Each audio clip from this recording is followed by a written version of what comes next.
Welcome back to Streaming Media West 2018. I'm Tim Siglin, contributing editor with Streaming Media Magazine and the founding executive director of Help Me Stream. Today I've got Mark Donnigan from Beamr. Mark, good to have you. Great to be here, Tim. So tell me your title again, because I know they shift occasionally. Well, mine stayed set the last couple of years, Okay. but I run marketing. Okay, awesome. Yeah. And we did a report together, Streaming Media did a report with you, Unisphere, of course I helped author that, on HEVC adoption. Yeah. How has that report been for you all in terms of, getting exposure and like that? Yeah, it was very interesting. It validated, of course, what we were seeing in the market, but it's always good to reach out and talk to a broader group of industry professionals and executives, and the data, but I'm happy to talk about both what we found now, I guess about 9 months ago, in terms of some of the adoption, codec Give adoption. a quick synopsis of what we found 9 months ago. Yeah, so we really were asking about both the attitude of new codecs, such as HEVC, VP9, AV1, as well as the incumbent. AVC, right, H.264, yeah, exactly. And at the time, if I recall correctly, it was like 77% of those who responded, which was more than 400. Right. And we're all in the, primarily in the engineering function, which was really great, because, these are people who are kind of, they're where the rubber meets the road, the nuts and the bolts, they're operating the, the encoding functions.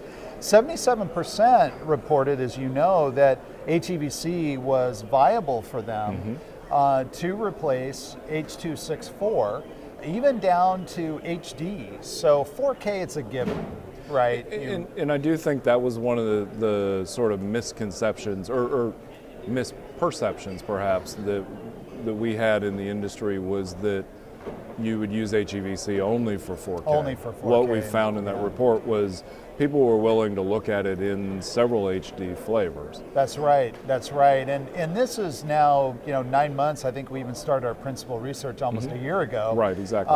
And so the situation has even advanced quite nicely in the last year, 9 months or so, to the point that now we have major operators who are surveying their customer bases. And in the case of one that I can talk about, they reported back that more than 50% of their households had the ability to play back HEVC on at least one device. Oh, wow. Now, in most cases, it was more than one device. Sure. And, we can just do a quick, even anecdotal. You can think that any UHD TV that's been purchased in the last really about 3 years has an HEVC decoder in it. So that takes care of the big screen. And there's a lot of households, especially in the US, who have new TVs. Right. So you can assume that maybe more than half of households decode there.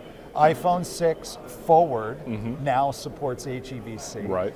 Almost all of the latest Android devices, especially the mid to the, by the time you get to the upper end handsets, they all support HEVC native.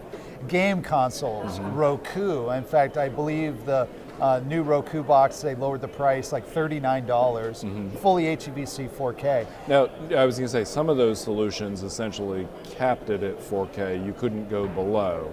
But now we're starting to see that it's trickling down into 1080p. Absolutely. And so what's happening, in the case of the operators that that we're talking to and working with every day, they're now seeing it as very viable that they don't have to limit HEVC codec only to their 4K resolution content. Oh, interesting. All right. And that's what's really special, because we're now getting into a world where we like to call it all-in HEVC, which is to say that the promise of up to a 50% reduction in bandwidth, and I say up to because, again, it's content dependent, and we all know there's factors there, but it's a significant enough reduction that if you extend that across your whole AVR ladder, now you're really experiencing the benefit of the savings. So one of the things that came up earlier in one of the conversations I was having with another interviewee was just the pain of putting a second codec into a solution. In this case, they were trying to put VP9 in. They said they'd been H.264 centric,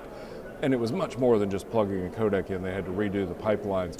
I think one of the things we found in that study was that there were a number of people who had AVC pipelines who actually were integrating HEVC directly into that same pipeline. That's right. Has that continued to be a trend?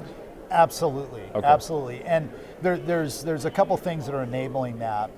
One is that the industry is now fully moved off black boxes. You know, I'm not saying there's certainly applications where hardware encoders are needed. Sure. But I'm talking for distribution, Right. live streaming services, and certainly VOD. Okay. It's all software. Once it's software, now you can use a codec. And if you have a flexible enough transcoder, then it becomes much more possible, or should we say doable, that Sure. you can interchange those codecs. And I think that contributed in the survey to, I wish I could remember what the percentage was, but I do remember that a large percentage. It was a significant percentage that had not just tested it, but actually had tested it integrated with. And we're even deploying, or we're planning to Right. deploy in an integrated workflow. So for example, at Beamr, we've just recently introduced our first transcoder. Okay. Most people would know us as being a codec developer. Sure. Still, we're very much about the video engine. We have a very large team focused on that. Right. But one of the things in developing our transcoder is that it's full multi-codec. So, for example, you can create a full ABR stack that's mixed codec. So if for some reason you needed HEVC at the top end resolutions, Right. you still needed some lower profiles, maybe for developing regions or just less expensive devices. Sure. There's Sure. AVC, then that single instance, a single transcoder instance, can create that full ABR stack for you. So one last piece, just to clarify, when you talk about the all-ins, you're not talking about abandoning AVC at the moment. You're talking about people who have said, we're going to go forward with an HEVC That's solution and eventually replace AVC. Exactly. Yeah, I think, you know, it's not really feasible or really realistic, because there's plenty of applications where there's households or where there's even use cases.